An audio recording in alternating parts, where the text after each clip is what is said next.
Hi, my lovies. This is Christina with Karma's Eye Psychic LLC here on Universal Spirit Podcast. Here with another bonus episode, and we are going to talk about relationships which are astrologically incompatible. So, I did in fact get inspired to bring up this episode because I did see a TikTok, which I did in fact link below, about how we have relationships in our lives that are incompatible, and we sometimes don't know why, but some of us do know why. And on this episode, we're just going to blame it on astrology at this point. But the original TikTok was about how, you meet someone, you absolutely love them, you're attracted to them, and they vibe with you very well. But astrologically, you're not gonna work well together. And we've all done that thing where we find out their birth date, right, and we plug it into the astrology compatibility chamber, and then it comes out that we are like maybe 10% compatible, right? Only because we can stand being in a room with each other, but communication, attraction, longevity, and all these other interests, are low on the scale of compatibility. But we are so, engulfed in this person, like there's something about them that we love so much or we like so much that we want to be around them all the time, to the point where I want to be their girlfriend, I want to be their boyfriend, I want to be their husband, I want to be their wife, or whatever. And then as time goes on, you start to realize that you are incompatible, right? Like you start to, understand that you don't have that much in common as you thought, okay? And even some people know very well in the beginning that they have nothing in common with this person that they like, right? And some people are just so very willing to just go into another world with another person and just explore their world because they just want to be with them so badly, and vice versa. People have done that with us. And aside from romantic relationships, we have family members. We even are involved in some friend groups, and also, co-workers, or people we have to see either for, therapy or whichever. The relationships in our lives, tend to be always, having friction or some type of, disdain for each other. One of the worst incompatibilities to have is between you and a parent or a caregiver, which I find to happen very often. And people like I love my dad, but I don't know why, we just can't ever connect. Well, it's because your dad is an Aquarius and you just happen to be a Leo. You both need people to worship you, and you guys can't ever come together and do that for each other, right? So that as an example. And some people are aware of this, right? Some people just have a hard time explaining it to people who don't believe in astrology or believe in spiritual matters, right? You can't come up to a religious person and say, why are you so distant with your brother?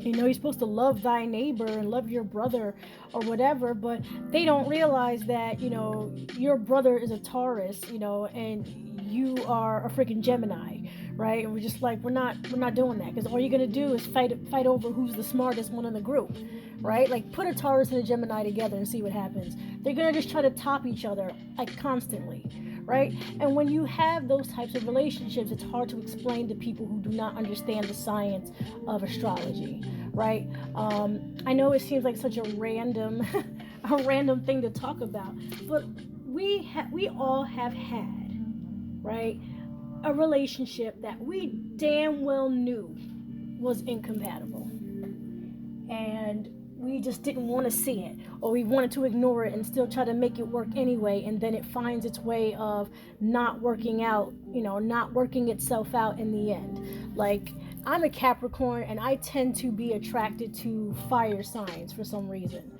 okay? So I did in fact marry a Leo, and when you put a Leo and a Capricorn together, there's nothing but discord and friction, because they're both leaders, but neither one of them want to submit to each other. They might as well live in different houses. They can still love each other, but it's like they just have such boiling, like so many boiling points with each other, where it's like they cannot coexist. So For the life of me, I do not know how Michelle and Barack Obama are making it. Okay, because he's a Leo and she's a Capricorn, and I don't know how that is working out for real. Okay, but I've also been very attracted to a lot of Sagittarius, in my life, and I'm not compatible with Sagittarius.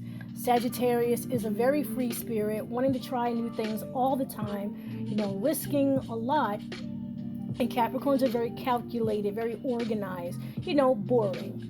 Okay, and that kind of brings down the vibe of Sagittarius' free spirit. A Capricorn can worry too much, and a Sagittarius is kind of like, no, do it for the plot. But Sagittarius is like, I'm gonna do my whole life for the plot. Okay, even if it doesn't work out, they're okay with failure, and Capricorns are not okay with failure.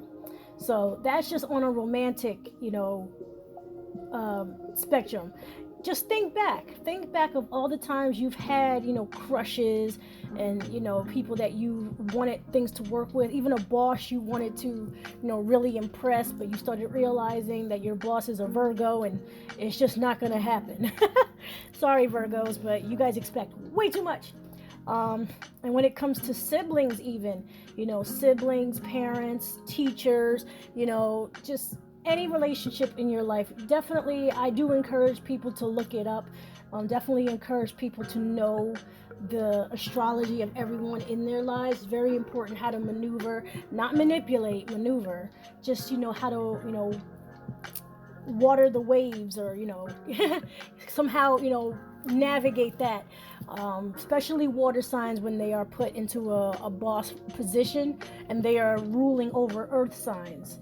And there is a push-pull, but it's almost as if water signs will give more lenience to earth signs than any other sign. So earth signs that have a water sign boss tend to have an advantage, right? Because water signs will kind of forgive almost anything an earth sign will do, because water signs are fascinated with how earth signs get things done. And then when it comes to fire sign bosses, I'm gonna tell you right now, just don't make any mistakes. Just as an example, I'm just telling you some stuff that has happened in my life. Fire sign bosses and earth sign employees, don't even do it. Okay, just do your best to stay off the radar and not be spoken to. So what are your thoughts on this particular topic? I know we all have a story. We all have a story. We all have a time where we had a crush, or someone had a crush on us. And even in a sign that was compatible, right? It's more like there's something off, about the compatibility. Maybe it was the Chinese year that they were born in. Maybe it's the degrees of Sagittarius that they're in. Tell me what your thoughts are. I definitely want to hear your feedback on this. So I will come back to this and see what you guys think. Again, this is Christina with Karma's Eye Psychic LLC here on Universal Spirit Podcast, and I will see you in the next episode. All right.